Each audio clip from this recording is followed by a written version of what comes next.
Now, I've noticed this as a pattern, black women quitting. We've noticed it's a major problem in marriage. They get a check from welfare and they go, all right, that's it. I'm out. And they dump the man, dump the baby daddy. Baby no longer has a dad. And they get welfare checks all day. So that sounds like I'm a very racist and sexist person for noticing this pattern. But I have a solution that is not racist and sexist.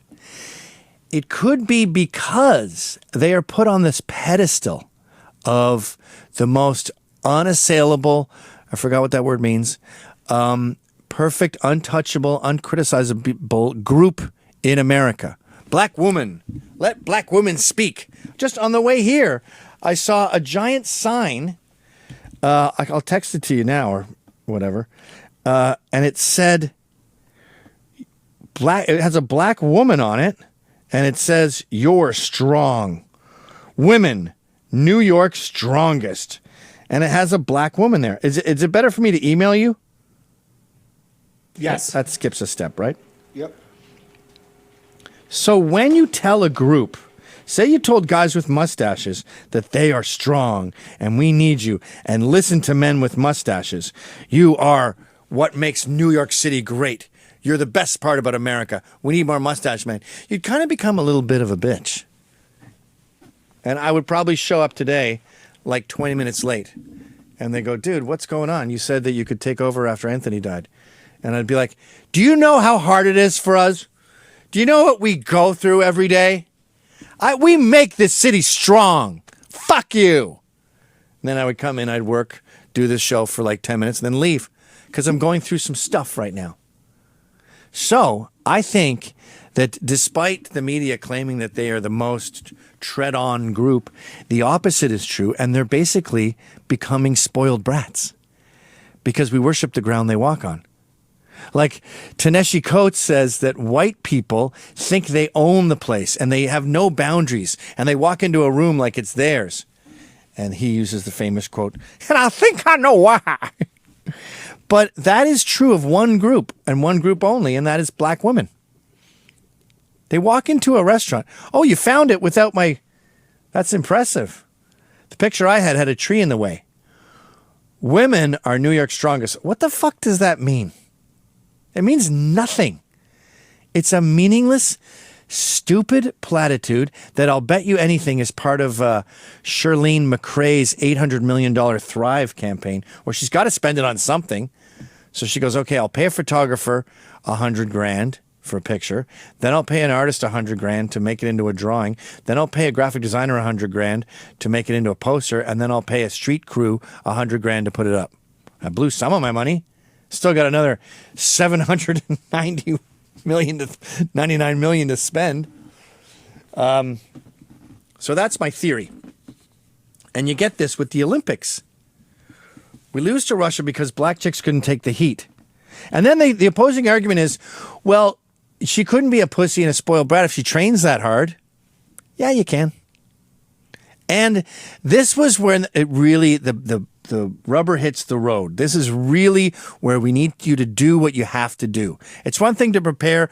I don't know how well she trained. Maybe she would take days off training too and go, this is too hard. I can't do it today.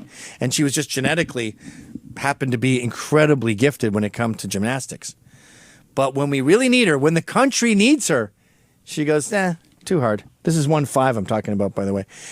And just quits. And then we lose to Russia.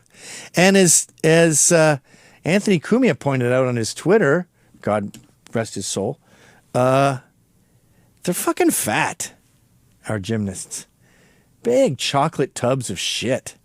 And the Russians, they look like they're in pretty good shape. Do you have 1-5 up? Get it up, for fuck's sakes. Yeah. So that's our team. There's Simone Beasley, whatever her name is. Looking, the white and the Asian girls seem pretty good. The other ones seem like they're hiding quite an ass. Scroll up.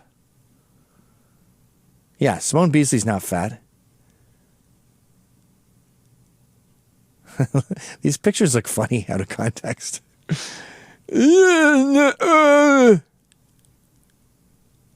But yeah, we had our ass handed to her because she quit. And you go, oh, shit, she must have landed on a horse wrong, fucked up her leg. No, she's taking a mental health day. She said, I got to do me. And then Russia proceeded to hand us our asses.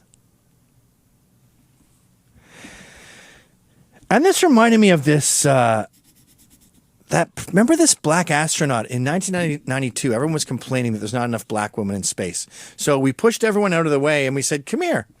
And we sent a black woman to space. She was a doctor and she was hardworking and smart. And she landed and we go, okay, so thanks for coming. What do you want to do next? Should we talk about Mars? She goes, no, I quit. She quit right after she landed. Dr. Mae Jennison. And I think it's because you put someone on a pedestal, they become a spoiled brat and they just go, fuck you, this is too hard. So she went and became a chair of a bunch of stupid foundations about equity and justice, which just means I do nothing. I sit on my ass and I write checks occasionally. And then she got bored of that and she became a professor of environmental politics or something. Again, just made up jobs. So I don't think you should put one group, one demographic on a pedestal and talk about how they are New York. And I also think affirmative action doesn't work. It doesn't benefit the person. How many astronauts got pushed aside so what's her name? Mae Jennison could go to outer space? And then the second she's done, she's like, that was gay. Bye. Fuck you. Nina Simone was like this too. They go, oh, she had mental issues and she eventually had to stop touring. They were working her too hard.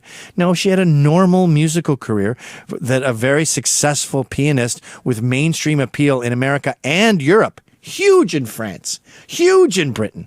Everyone loved Nina Simone. And she just went, fuck this, and quit. What? What are you doing? It's too hard. And of course, the way that spun is like, they worked her to the bone and she just wanted to see her children. No, she wanted to sit on her ass because you spoiled her. Stop doing it. Here's a clip from when we didn't spoil people and we just said the Olympics should be the people who are the most qualified.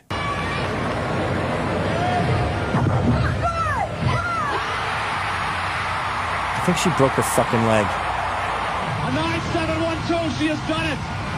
Carrie Strug has won tonight. She was there for Bella, for her team, for her country, and for herself. Just a lot of different variables, and I think we're just a little bit too stressed out. But we should be out here having fun, and sometimes that's not the case. Oh, it wasn't fun?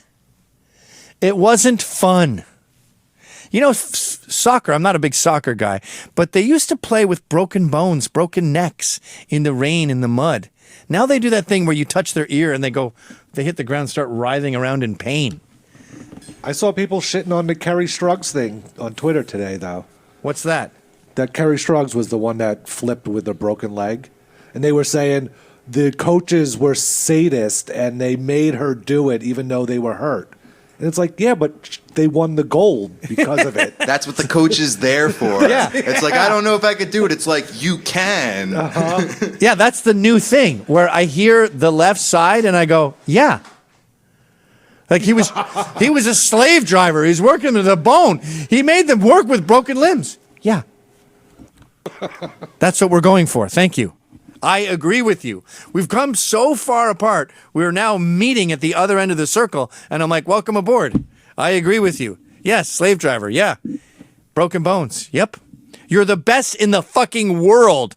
It's a world competition. And that whole competition is going down the drain. It started in fucking Rome with guys wrestling. Now wrestling is gone.